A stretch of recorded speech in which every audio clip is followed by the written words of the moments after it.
content d'événements violents. Vous ne croyez pas? Comment pourrais-je en juger? Vous me parlez si rarement de vous.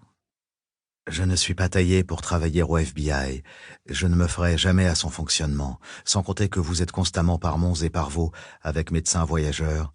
À condition de rester à portée d'un aéroport, nous sommes libres de vivre où bon nous semble. Loin de se briser, nos âmes étalent leur harmonie, telle la feuille d'or sous les coups de l'orfèvre. Nous ne sommes pas venus en Afrique pour que vous me citiez John Donne, Kipling à la rigueur. La moindre femme sait tout sur tout, récita-t-il aussitôt. À la réflexion, je me passerai également de Kipling. Comment avez-vous occupé votre adolescence? Vous appreniez le dictionnaire des citations par cœur? Entre autres. Pendergast releva la tête en voyant se découper une silhouette sur le soleil couchant. Un grand nimba vêtu d'un short et d'un t-shirt sale, un fusil antédiluvien sur l'épaule, approchait en prenant appui sur une canne fourchue. Il marqua un temps d'arrêt à l'orée du camp et salua à la cantonade en bemba, la langue des autochtones, aussitôt accueilli par des cris de bienvenue depuis la tente d'intendance. Quelques instants plus tard, il rejoignit la table des Pendergast. Le mari et la femme se levèrent. Umuntu mo umusuma afika, l'accueillit Pendergast en prenant sa main chaude et poussiéreuse, à la mode zambienne. En guise de réponse, l'homme tendit sa canne sur la fourche de laquelle était accrochée une note. « Pour moi ?» s'étonna Pendergast, en anglais cette fois. « De la part du chef de district. » Pendergast adressa un coup d'œil furtif à sa femme et déplia le billet. « Mon cher Pendergast, j'aurais souhaité avoir une discussion par radio avec vous dans les meilleurs délais. Je me trouve confronté à une vilaine affaire au camp de Nsefou, une très vilaine affaire. Alistair Walking, chef de district, Sud Luangwa. PS, cher ami, vous n'êtes pas sans savoir que la réglementation vous oblige à rester joignable par radio à tout moment. Il est assez désagréable de devoir vous envoyer un messager de la sorte. Cette histoire ne me plaît guère, commenta Hélène Pendergast, après avoir lu le contenu du message par-dessus l'épaule de son mari. De quelle vilaine affaire peut-il bien s'agir, à votre avis? Un amateur de safari photo qui aura mal réagi aux avances d'un rhinocéros? Ce n'est pas drôle, répliqua Hélène, pourtant incapable de garder son sérieux. Nous sommes en pleine saison des amours, insista Pendergast en glissant la note, après l'avoir pliée, dans la poche de sa chemise. J'ai bien peur que ce drame sonne le glas de notre équipée. Il se dirigea vers l'une des tentes, souleva le couvercle d'un coffre et entreprit de visser ensemble les éléments d'une antenne qu'il accrocha ensuite à la branche supérieure d'un msassa. Une fois redescendu de son perchoir, il brancha le fil de l'antenne dans une radio, posa celle-ci sur la table, l'alluma, régla la fréquence et envoya un signal. La voix agacée du chef de district lui répondit quelques instants plus tard dans un déluge de crachotements. « Pendergast, nom d'un chien, où êtes-vous donc ?» Dans un camp sur les bords de la Makwele. « Sacrebleu, j'espérais que vous seriez plus près de la Banta Road. Pourquoi diable votre radio n'est-elle pas branchée? J'essaie de vous joindre depuis des heures. » Puis-je vous demander de quoi il s'agit? Un incident au camp de Nsefou. Un touriste allemand tué par un lion. Quel idiot a pu laisser se produire un drame pareil? Ce n'est pas ce que vous croyez. L'animal a pénétré dans le camp en plein jour, et il a sauté sur le malheureux au moment où celui-ci rentrait dans sa hutte, après le repas. Le lion l'a aussitôt entraîné dans la savane. Et ensuite? Ensuite? Vous voulez peut-être que je vous fasse un dessin? La femme de l'Allemand a piqué une crise, le camp était sans dessus-dessous, et il a fallu appeler un hélico à la rescousse pour évacuer les touristes du groupe. Le personnel du camp est sous le choc. Ce type était un photographe connu. Vous pouvez imaginer le ramdam que ça va provoquer. A-t-on pu suivre le lion à la trace? Ce ne sont pas les fusils et les pisteurs qui manquent, mais personne n'a osé se lancer sur les traces d'un animal pareil. Entre ceux qui manquent d'expérience et ceux qui n'ont pas de couilles, nous n'avons personne.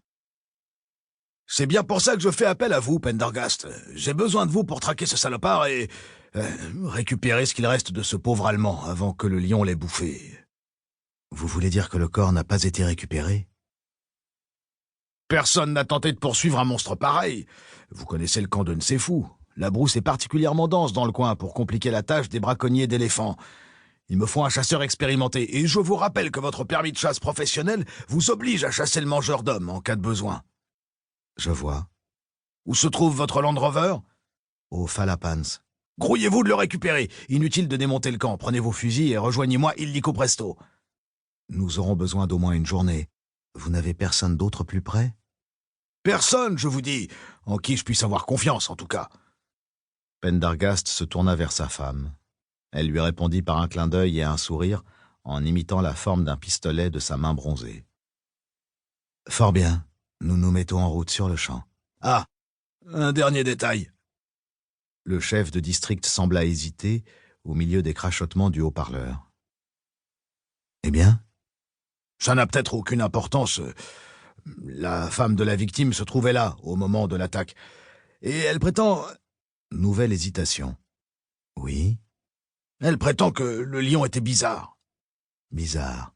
De quelle façon ? » ?»« Il avait une crinière rouge. » »« Une crinière fauve, vous voulez dire ? Le phénomène n'est pas aussi rare qu'on le croit. »« Non ! La crinière du lion était vraiment rouge. Rouge sang. » Un long silence ponctua la réponse du chef de district. « Il ne peut pas s'agir du même, » reprit-il enfin. « Ça se passait il y a 40 ans, au nord du Botswana. Je n'ai jamais entendu dire qu'un lion puisse vivre plus de 25 ans. Et vous ?» Sans prendre la peine de répondre, Pendergast éteignit la radio, son regard argenté brillant d'un éclat fiévreux à la lueur du crépuscule. Chapitre 2. Camp de Nsefu, près de la rivière Luangwa. Le Land Rover avançait en cahotant sur la Banta Road, une piste particulièrement remuante dans un pays qui ne manquait pas de routes en tôle ondulée, et Pendergast multipliait les coups de volant à droite et à gauche, avec l'espoir d'éviter les nids de poules géants. Le couple roulait toutes vitres ouvertes, le climatiseur ayant rendu l'âme dans une vie antérieure, et une épaisse couche de poussière recouvrait les banquettes. Les Pendergast avaient quitté le camp de Makwele peu avant l'aube, parcourant à pied la vingtaine de kilomètres de brousse qui les séparaient de leur destination, emportant avec eux leurs fusils, de l'eau, du pain indien et un salami sec.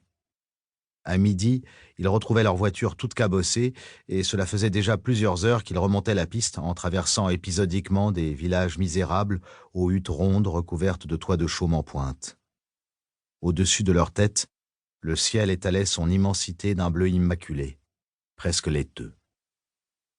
Pour la énième fois, Hélène Pendergast tenta de serrer son foulard autour de sa tête dans le vain espoir d'échapper à la poussière qui collait à sa peau moite. « C'est étrange, » remarqua-t-elle tandis qu'il traversait au ralenti les ruelles d'un hameau, en évitant tant bien que mal troupeaux, poules et enfants.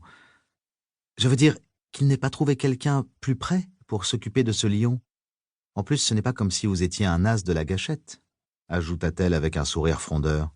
« Je sais pouvoir compter sur vous, » rétorqua Pendergast du tac au tac. « Vous savez très bien que je n'éprouve aucun plaisir à tuer les animaux que je ne mange pas. » « Qu'en est-il des animaux qui vous mangent ? » ?»« Je devrais pouvoir faire une exception. » Elle rajusta le pare-soleil et tourna vers son mari 2 yeux bleus constellés de points violets. « Parlez-moi de ce lion à crinière rouge. » »« De simples balivernes, une vieille légende locale. »« Je suis impatiente de l'entendre. » s'exclama-t-elle, le regard brillant de curiosité. Si l'histoire est véridique, elle est vieille de 40 ans. À l'époque, la vallée méridionale de la Luangwa subissait une vague de sécheresse. Le gibier commençait à manquer. Une troupe de lions des environs voyait ses membres mourir de faim les uns après les autres, et il ne resta bientôt plus qu'un seul animal, une lionne enceinte. On raconte qu'elle aurait survécu en déterrant les cadavres d'un cimetière Nimba afin de les dévorer. « Quelle horreur !» s'écria Hélène avec un frisson de plaisir. Les autochtones ont alors prétendu qu'elle avait donné naissance à un lionceau à la crinière flamboyante. Que s'est-il passé ensuite ? Les villageois, furieux que les sépultures des leurs aient été profanées, ont pourchassé la lionne qu'ils ont tuée et dépecée avant de clouer sa peau sur la place du village. Ce soir-là, ils ont célébré leur victoire par des danses, et ils cuvaient encore la bière de maïs ingurgitée pendant la fête lorsqu'un lion à crinière rouge s'est introduit entre les huttes à l'aube. Il a tué 3 hommes endormis et s'est enfui en emportant un jeune garçon, dont on a retrouvé les ossements quelques jours plus tard, à plusieurs kilomètres de là. Pour continuer à écouter ce livre audio gratuitement, cliquez sur le lien dans la description et vous pourrez l'écouter en entier sans frais grâce à l'essai de 30 jours d'Audible.